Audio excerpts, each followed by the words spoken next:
Hello, hello, hello, beautiful people, and welcome back to Unchained Faith, my channel where we talk about everything, everything. And today we have a very lovely guest who I would like to just do a brief introduction. She's going to be talking to us today about mental health, all the hard questions. She's going to answer them today to help us get a better understanding of what mental health is, why what's going on today in our society, and just so much more. Okay, so today we have with us Jasmine Hilton.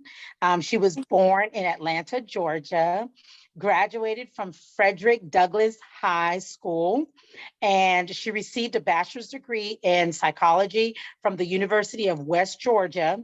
She will be pursuing a master's degree soon, yay, and so from Kennesaw State University this fall, okay? And she's also a proud mother of two fur babies, furry dogs that she has. She talks about them all the time. So welcome, welcome, welcome, Jasmine.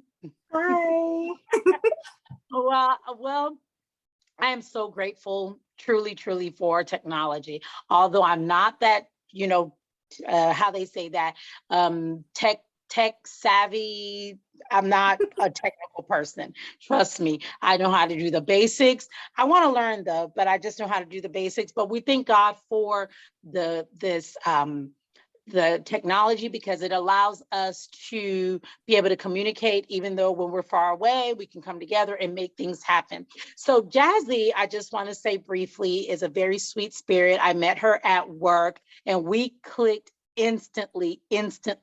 We both work at a behavioral mental health facility for children and pre-adolescents. Jazzy works in the foster care department, and we connected instantly. She is such a very warm, welcome, just really, really my type of vibe. Just she's so bubbly, she's so great, and extremely smart. So today, Jazzy, I'm so happy that you accepted to kind of just be accepted to do this recording with me, so we can just educate the people about mental health. Okay, so we're going to get right into it, because I remember going into your office, we talked about it, and it was so great when we started talking about mental health, and I was like, oh, can I interview you? Can you come on live with me? You like, sure. And I'm like, Definitely. okay, great. Yes, and so it's been a long time coming, and I'm just so happy that today you're here with me. So Jazz, as we know, there's like so much going on, in our world today, in our society, in our communities, and even in the facility where we work at, right? There's just so much going on. And there has been a very, very big talk on the street. And this talk is mental health. This talk is mental health. And the first question I want to ask you, Jasmine, is the understatement of mental health in the Black community. I think as Black people, we shun away from this thing. I know, for example, I'll give you a perfect example, Jasmine. Growing up, I was raised in a Haitian church, and in this Haitian church, sometimes there would be people that would act a certain way. And the only thing that they would say is, oh, that person is demon possessed, or that person has some type of possession going on. And so they want to fix it with prayer and, anointing oil, laying of the hands. But there is a such thing now. Even I myself was not aware of mental health, because I was raised to think that when someone acts a certain way, it's because there's some type of possession, something demonic is going on. But as I get older, and especially working in the facility where I work at, I have realized that no, that sometimes it could be something a little bit more, it could be not just that, but it truly can be something that is mental going on. So in our Black community, we don't believe in mental health. We think that that person just needs prayer. We think that that person, whatever the case may be, depending on their background and their upbringing, what would you like to say in our Black communities? What has been the understatement, and how can we break out of that? Well, first and foremost, thank you so much for having me on your platform. You are just, you since day one, you just always had like such a beautiful spirit. And I really do appreciate that. And like I said, it's such an honor to be here, and thank you so much. But as far as the understatement, I too have noticed the shift, and I guess the surrounding of it being kind of taboo still in the Black community. For example, I grew up like that too. I was raised in a Black Baptist church, and like you said, it's not too far from how you were raised, or I'm sorry, but it's not too far off. Basically, everybody thinks that there's something in them possessing them to act this way and everything. But Okay. It's okay. Okay. So yes, there is a shift. And it's a really good shift. A lot of people are taking it more serious now, because I guess you do have some Black people who have went to therapy, and they're being open about their experiences with therapy. I guess from maybe celebrities perhaps. And so people down here on like, the more normal spectrum of society, they're, I guess, researching that, trying to see what that looks like. So it's still really, really new, but this is something that I am grateful for, because growing up in a household such as mine, where I have seen some family members struggling with mental health, it's just that we didn't have a name to put on it. We were just oh, that's just cousin Sadie. That's just her being her. But coming to find out, she may or may not have schizophrenia, and she may or may not need assistance with this. So I'm just really grateful in the shift of, I guess, debunking and I guess tearing down the I guess it being so taboo. It's more welcome. People are more receptive to saying, hey, I might need to talk to somebody. That's right. So I'm really excited about that, actually. Yes, good. I really like that. And yes, you're right. It's being so taboo, and and there is, like you said, schizophrenic, there is bipolar disorder. There's so much, and we don't know what to name it as. We don't know, but so many people, they suffer from that. So many people go through that. For example, I just found out that there was a young lady that, she had been going through some things, and I guess they just found out that she has, they're still in their early stages of doing testing, and just finding out that she may be bipolar, and there may be a bipolar disorder. And we're seeing it more and more with our young people. We're seeing it more and more with young people. And so I guess let's look at this. Let me ask the next question. And I'm sorry, I just wanted to, I guess, piggyback off of that idea, because a lot of it is cultural. For example, growing up in my house, even saying, oh, she might have depression. Depression is a white person's thing. Black people, we don't get depressed. You get what I'm saying? So a lot of times people will minimize symptoms and overlook things and not seek help. And it just gets worse as people get older and more kind of set in their ways and claiming it as their personalities when it's a disorder. Yes.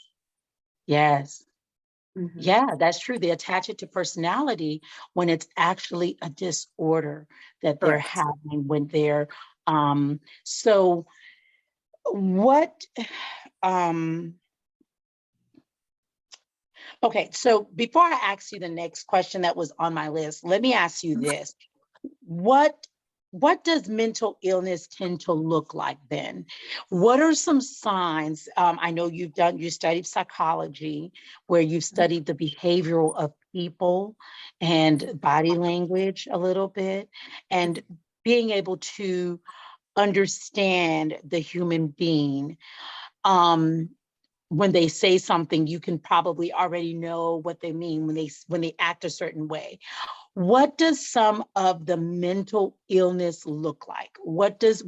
Can we expect when we see mental illness and say, aha, there may be a mental illness there?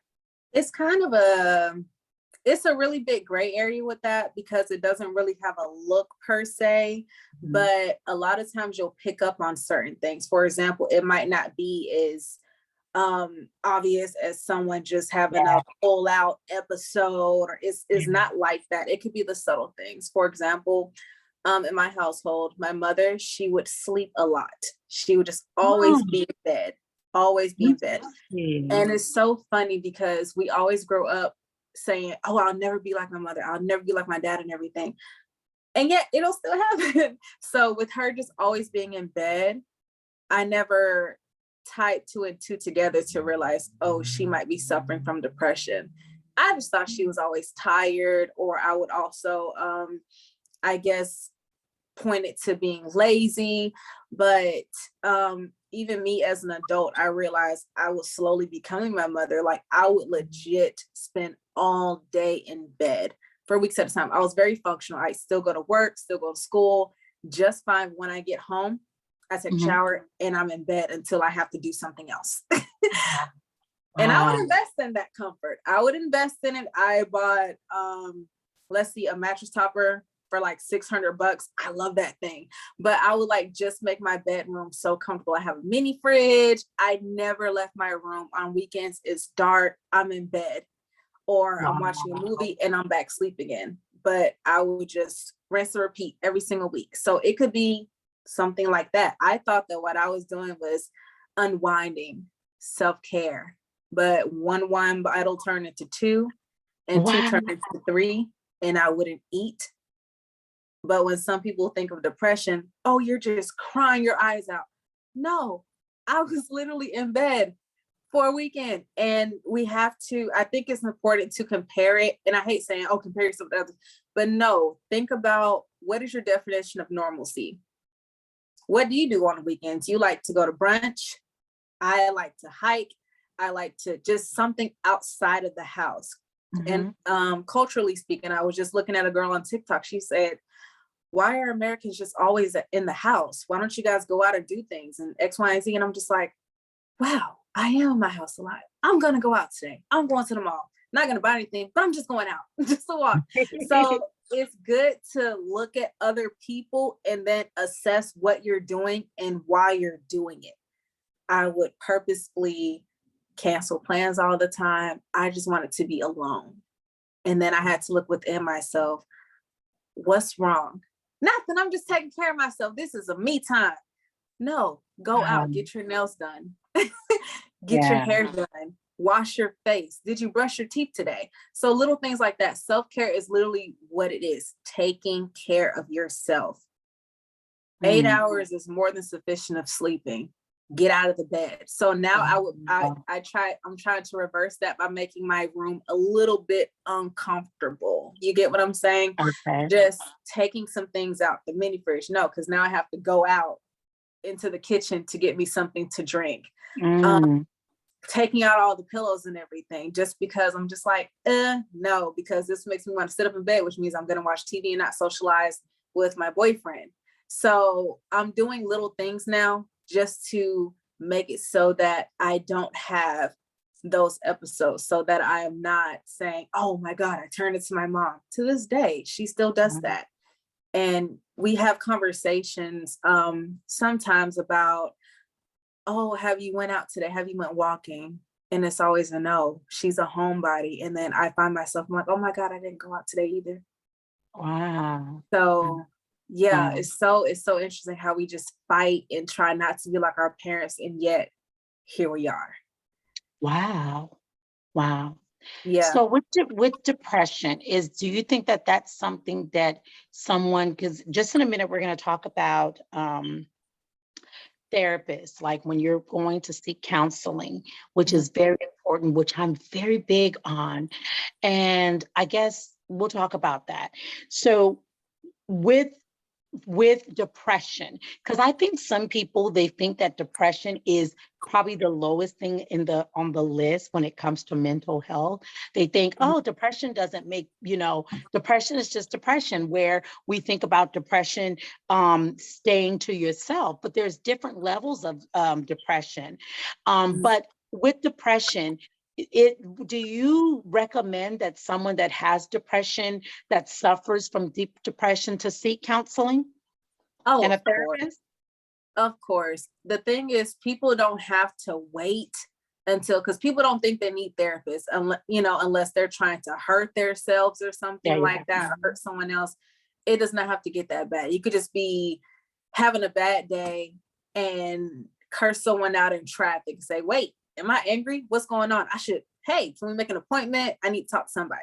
It could be something as little as that. You don't have to wait until you're crying your eyes out for weeks, or until something major happens, like a major loss or something. You don't have to justify finding a therapist, because a lot of people think, they're comparing themselves to others. They're like, well, I'm not depressed because I'm not crying. I haven't lost anybody. I'm still, I can still drink a 6-pack every day and I'm fine. They really do minimize their symptoms. They lessen it, so they don't feel like they have to go out and do something. And, a lot of people think, oh, well, I'm not paying someone to talk to them. I have friends. I have my favorite. I've prayed about it. Yes. That's always a big one. Mind you, I'm not too big on, just praying about it, because I feel that prayer without works is dead. It's dead. So they think that the prayer is going to solve it. Fine, it might, but it's okay. We have therapists here as well. I just saw a meme this morning along my friend. I love her to pieces. She always posts the best things. She said, it's okay to have Jesus and a therapist. It's fine. Okay. I love that. Yes. Because people think that if I go out and find a therapist, I don't have enough faith in Jesus. Yes. And that's not the case at all. That is so far. That is so far from it. So far from it. Well, I think one of the other conversations that you and we had, and I was like, and I think that was where I said, we have to talk, we have to do a recording and share this with other people, right? So there has been times, I think I sought a therapist. I had a therapist maybe 3 different times, right? And the first 2 times that I had a therapist, they were female. And the last time I had a therapist, he was a male. And I did not feel like I got anywhere with the male, right? Because I felt as if he didn't understand. And my daughter and I, we both were sharing the same therapist. And my daughter, even though she was younger, she even felt the same way as well. So, this type of therapy was just, it wasn't because I had a mental issue. Actually, there was one time my doctor had told me that I had suffered from an anxiety. I was having panic attacks. And I was going through a very tough time in my life a couple of years ago, and I started having anxiety. And anxiety was basically when I was pulling up in front of the church. Like it was when I knew I was going to see a certain person. I didn't know what it was. My heart would just start racing. All I know is I did not like that feeling. But when I sought my doctor, who wasn't even a therapist, and my doctor, and I kind of explained, and based on blood work and everything, they said, hey, you may be suffering from anxiety, and we may need to put you on medication. And if we put you on medication, it's something that you will have to take forever. I knew right then and there, because you're right, people, we don't think that we have issues. I knew right then and there that I did not want to be on any type of medication, right? I didn't want to be on any type of medication. So I went back home did lots of praying and fasting, like you said, and I had to make it intentional. And I had to start realizing, when were these panic attacks happening? And when I realized when they were happening, I had to make decisions to remove myself and change some things to see if I could resolve it on my own, because I realized that, okay, is it something that I can handle on my own? And I was able to help, able to, that was able to work out for me. And I'm so grateful for that, because I did not like the feeling of that. It was the worst feeling ever, Jasmine. Like, your Yes. heart is beating, you're panicking, you're hot, you're cold, and you're like, oh my God, why are you acting like this? And it could just be just seeing the person's car, or just knowing that the person's gonna be at that. And then that was very bad. But going back to therapists, my question, I guess, would be to you, being that the last therapist that I had a few years ago I didn't feel that he was effective for my daughter and I, because he was an older male. Mhm. So what is the very real need for a therapist of ethic, like the background, like, a therapy that can relate to who we are? How Mhm. important is it for us to have a therapist that's close to age, or that understands as far as gender wise, that even understands as far as you know us being Black? What would you recommend when seeking a therapist? Well, when looking for a therapist, you just have to keep in mind what is important to you. Hmm. And that could be based off of your struggles, how you grew up. For example, my first go at therapy, I wanted to, I guess, dismantle my own biases and everything. I'm like, okay, it is important for me to have a therapist like this, and a third, but what if an older white woman can help me with my issues with, like, anxiety and depression and whatever else I'm going through? What if she could help me? Fine, cool. So I went, and she could not help me. I just didn't feel that she got me, like understood like how I grew up, how that relates to who I am now. I didn't feel like we were like connecting. So I think that is best if you court different therapists. Most of them, not all of them, but a whole lot of them do have like free consultations, and you could just sit and talk with them just to see how you guys vibe. And like I said, find out what's important to you. Is if it's very important for you to have someone who looks like you, dark skinned woman between this and this age. If she's, they even have it down to like religious backgrounds. Yes, If it's yes, important, if she's Catholic or Baptist or yes, atheist, yes, anything, yes, yes. it's very important to make sure whatever is important to you is within this therapy session. Like if you want her to, for example, give you some biblical verses or something, or tie it back to God, then perfect. You should find someone who would suit that need. Or if you're a part of the LGBTQ plus community, find someone who can Mhm. tailor to your needs, because, That's right. someone, or talk to friends. That's how I found my therapist, actually, Yeah. because I surround myself with like-minded people who Yes. embrace and also advocate for mental health Yes. awareness. So matter of fact, my entire friend group, we all share the same therapist, and Oh, she good. is amazing. She is Good. everything I need her to be, plus some. I So yeah, love but it. it I took about love a year it. to find her. After I spoke with I this person, I love talked to like it. maybe 5 therapists before I found mine. That is wonderful. So, right on top of that topic, Mhm. do you have to have mental health in order for you to get a therapist? Or can you just have a therapist because you feel that you can get things done, or you can feel it can help prevent you thinking a certain way?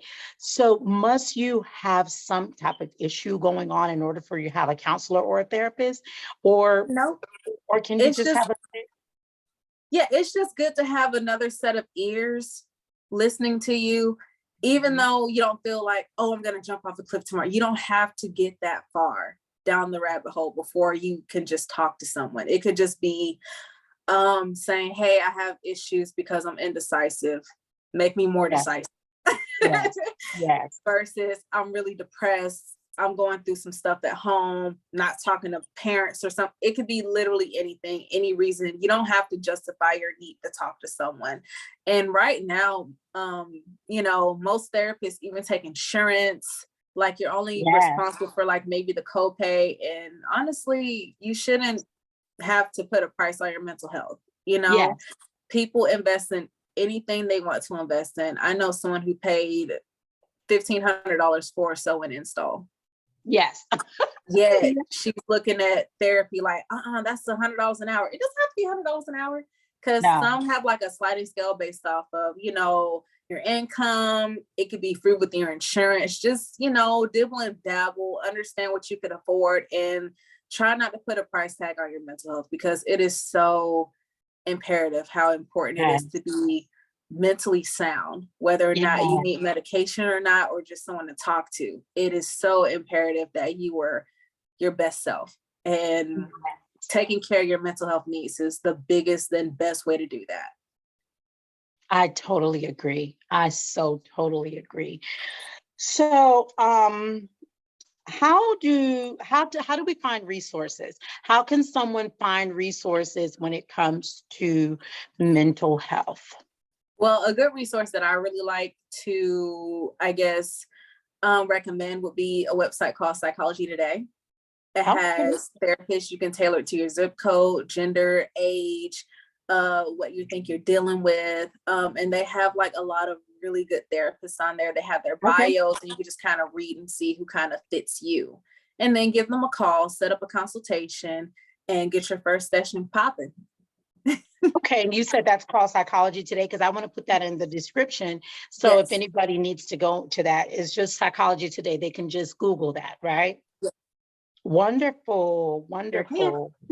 Good. And that will help you to find someone that kind of works for you, right? And you get to read their bios. I love that, because like even when I'm looking for a doctor, I need to Mhm. read their bios. I need to read what they've done, and things like that. I'm very into tune with that. Exactly. You can see even where they graduated and got their licenses from. Exactly.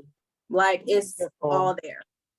Wonderful. Yay. I love it. I love it. Is there anything else? It seems like, you know, I think I've asked all the questions that I wanted to ask. I'm not sure. But what is there anything else that you would like to share with us as far as mental health? Um, Anything at all that you would like to say? Well, just that whoever's watching this, you're not alone. You Wow. aren't. There's someone dealing with something that you're dealing with right now, something even worse, something a little bit not too bad, but we're all different. And I think that is really important. Like I said, I'm a huge advocate for seeking help if you need it, or even if you don't think you need it. Sometimes we're just in denial. Sometimes, like I said, we minimize our symptoms and think we're just fine. We just brush it off. It's just this, it's just that. But it's really important that we go and get, the counseling that we need, that we deserve to thrive today, especially in our society right now. Lord knows it's crazy. Yeah, But just understand that especially you, now. exactly, and just understand that you are not crazy for going out and Yeah, seeking help, because yeah, honestly, your mental, that's kind of where it all starts. For example, stress, anxiety, that could raise or lower your blood pressure. So it kind of yes, like bleeds into other avenues of your life. yes, So yes, if you're not taking a med for that, you're definitely taking something for this. yes. So I just don't think you could lose there. And like I said, we need to debunk the weird, I guess, feeling about, oh, I'm crazy, or you're not crazy. You're not. You just need help, and that's okay. Definitely not.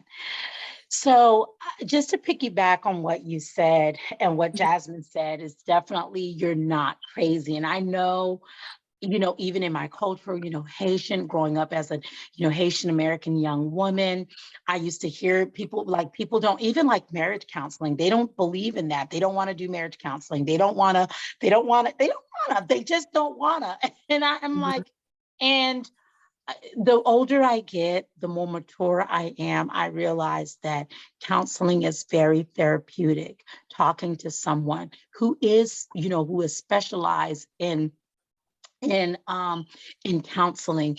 I have a very good friend of mine who just finished up counseling, and it was something, I know it was something that I recommended to her. She at first didn't want to do it. It was like, no, I'm perfectly fine. I'm perfectly fine. I'm perfectly fine. Hopefully one day I'll be able to bring her on. I'll let her be able to share her testimony. I'm not going to tell her I'm not going to say who she is, but she's my good friend and I love her so much. But I know that she was suffering. She didn't know that she had an issue. She thought that she was over it.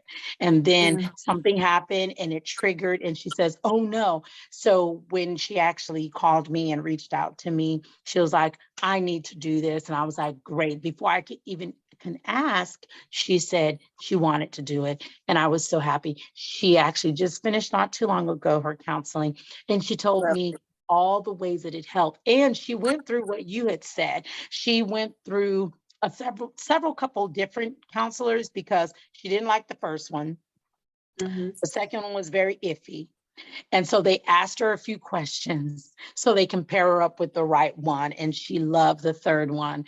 And that was like the best thing for her. And she's also a believer as well. So they were able to get her what she wanted to kind of help her. So now with the issue that she was dealing with, she's doing a whole lot better. One more question. When you're taking counseling, right?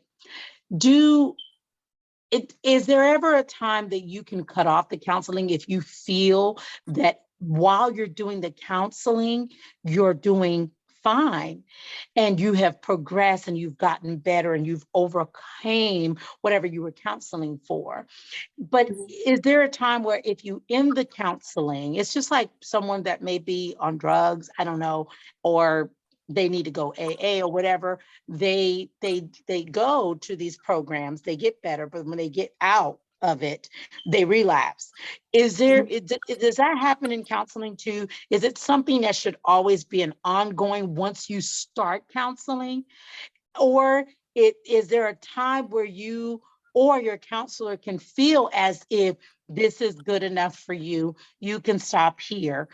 Is that okay? Is it better to just continue, or will there come a time where you need to stop?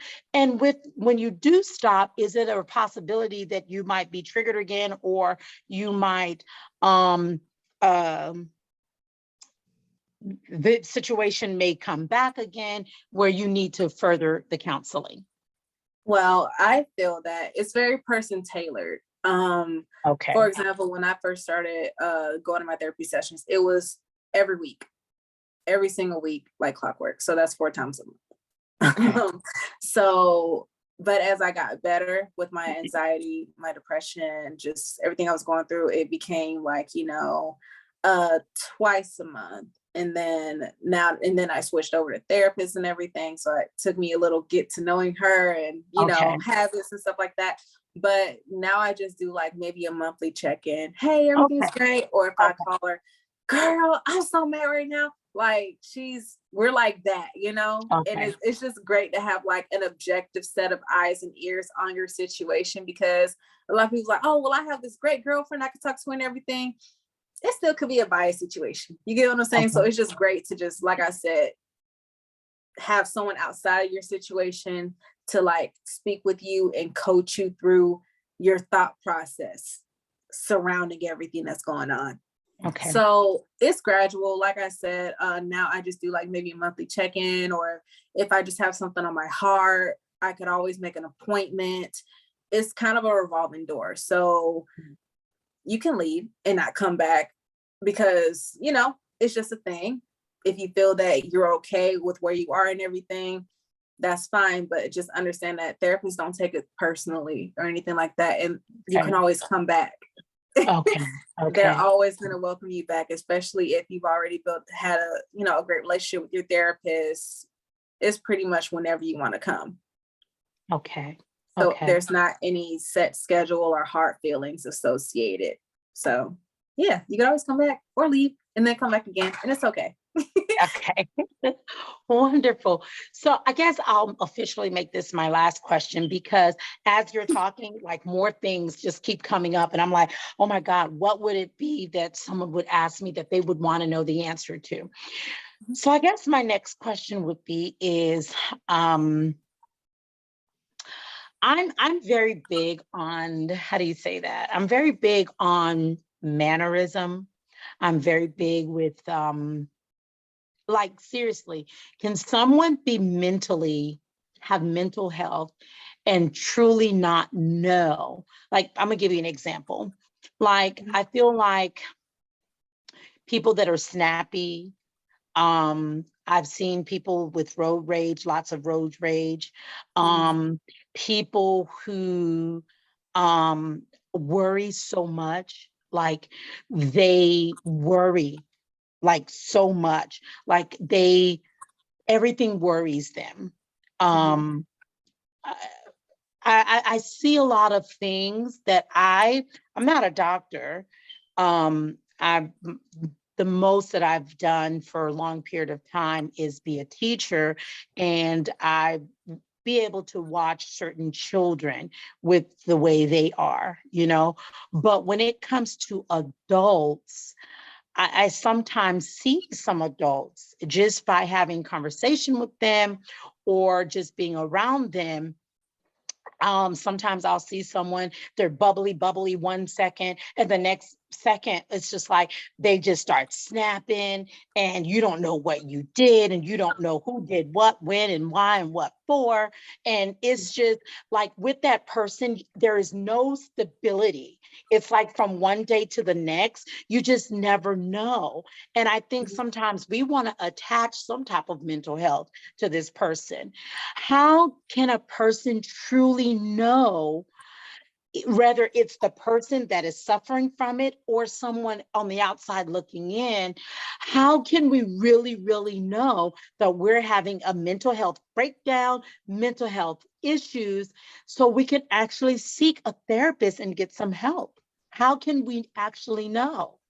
It's all about comparing it, like I said earlier, to I guess a base level, like normalcy. Um, like you can kind of tell with some people, for example, that road rage, that's a really good one. For example, no one in the world is this angry. Mhm. That's not normal. So you can say, oh, that person, that's something there. That's something there. They're probably having a bad day and they're taking on this poor stranger in the bubble next to them. So there's something there. And like I said, a lot of things are minimized. Like some people are, oh, that's just Janet. She's the mother of our group, Mm. something like that. And they'll have their friends who are just as unknowing as they are saying, oh, that's just, she just has, that's just her. She's just mean. No one's just mean. Yeah, yeah. Something's there. And also it's the strong friends of the group. Check on your Ah, strong friends. Check wow. on them. The person who has it all together, Mm, sometimes they don't. they And they don't. have no one to talk to about it. But they just have to Mm, be perfect all the time. The person yes, who has their lipstick perfectly lined every single day, never misses a beat. Sometimes you yes. just have to check on your strong friends, the person who's there for everybody, who's there for her or him. Amen. So Wow. That is so yeah, so you just good. never know. So when people, and it bothers me when someone say, "Hey, how's it going?" What would you say? "Oh, it's going great. It's going fine. My goldfish just died. I'm not okay." But it's a cultural thing. Like no one, and at the same time, does anyone really want to hear what I'm going through right now? Like we're just Exactly. passing by. They're not, they, they're not offering a shoulder to cry on. Yes. So a lot of times, like I said, just compare it to normalcy and everything. And sometimes normal isn't so normal. That's Yeah. why I just think, just like everybody has a dentist, Hmm. everyone has, even a massage therapist, everybody Yeah. needs a counselor. Just Yeah. add them to your list of doctors. Just Yeah. add them to the list. I love it. I absolutely love it. I love it. I love it. I I have a mentor, She's an older woman. I love her so much. And she just graduated. Um, and I think that what I want to say is that a lot of people, they're concerned about not having the insurance sometimes or the funds to get a therapist. My alternative for anyone who's watching, if you have someone that who can understand you, who will not be biased, who is also someone who have somewhat of that background to counsel, I think that that person asked them, hey, I don't have insurance right now, or I don't have the funds right now, but I am really in need of talking with someone. I just thought about this and said, I'm just in need to really talking to someone. Will you be there for me so I can talk to you, so I can unload and unpack? I think in our Black community, a lot of people who have this issue, they don't have the means. Sometimes they don't have the support, they don't have the means, but they do have someone who, such as yourself, who went to school, who has a background in psychology. I would definitely say, hey, listen, Jasmine, I don't have the insurance. I think I'm going to lose my mind, but I know that you went to school, and I know that, you have some type of educational background and in this type of area. And they may not be certified to be a therapist, but as long as they're there to listen, I think that that is always good. Also, I feel to say this, just like Jasmine said, usually when someone says, how are you doing? You're just like, I'm fine. Usually I'm like that, and I'm just going to speak about me. I'm usually like that when I don't trust the person. So I may not be fine. I will tell the person that I'm fine because I don't trust to tell that person that I'm not fine. I won't trust that person. So I guess it's good to have a good circle around you, a good group of people, at least one person that you know that you can confide in.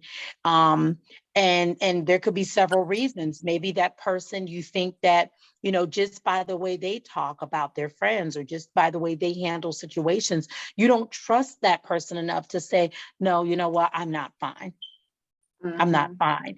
And so Exactly. we look at people's characters to say, listen, I'm not fine. I think yesterday you and I, we had a very good conversation, and you were able to debunk some things. And I love that. And you could only do that because you felt like you could trust me. You knew it would stay there. You knew that I would give the advice, vice versa. And so that's how I am. So if I'm not okay, and the person that's asking me, and if I don't feel in my spirit that maybe I don't know if I can trust this person, of course. And this is where we fail a lot, where we do need the help. But the people that are around us, we don't have enough positive people around us to debunk. We don't have enough positive people around us to trust them enough to say, yes, girl, I'm not fine. I'm not fine. And to unload the things with. So that's very good that you said that. And we're used to saying, I'm fine. We're just used to saying, I'm good, girl. Oh, It girl. just rolls off the tongue. It really Yeah, just I'm does. blessed and highly favored, girl. I'm blessed, girl. I'm good. Girl, won't he do it? But no, you're not Yeah, fine. knowing your car is acting up, you almost had to walk to work today. But like I said, just that passing along, oh, how you doing? I'm good. Like, no, I need help. Help I need me. help. Hello, I But need yeah, help. and also to piggyback off of another resource, depending on what church people go to, you never know Okay. who knows who, Yeah. like if the pastor's really good at mediating or something like that, then look to your pastor for that assistance, or you Yeah. just never know who's in your congregation. Yes. Yes. That can Sister also Shirley help could as be a well. free resource for you. You never know. So it's always I good to love just it. know the people around you and not be afraid to ask for help, but Yeah. still, surround yourself with people who you trust. Yes. For example, me, I'm that strong friend too, Yes.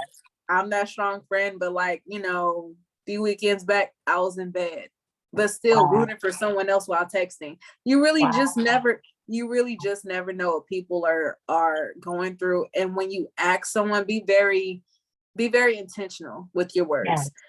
So when Yes. you ask somebody, hey, how are you feeling? You can feel free to look them in their eyes. No, really, how are you doing? Yes. I love that. I know it's been a rough transition for you lately. Just know that I'm here. You can call me, but how are you doing? We can talk about it.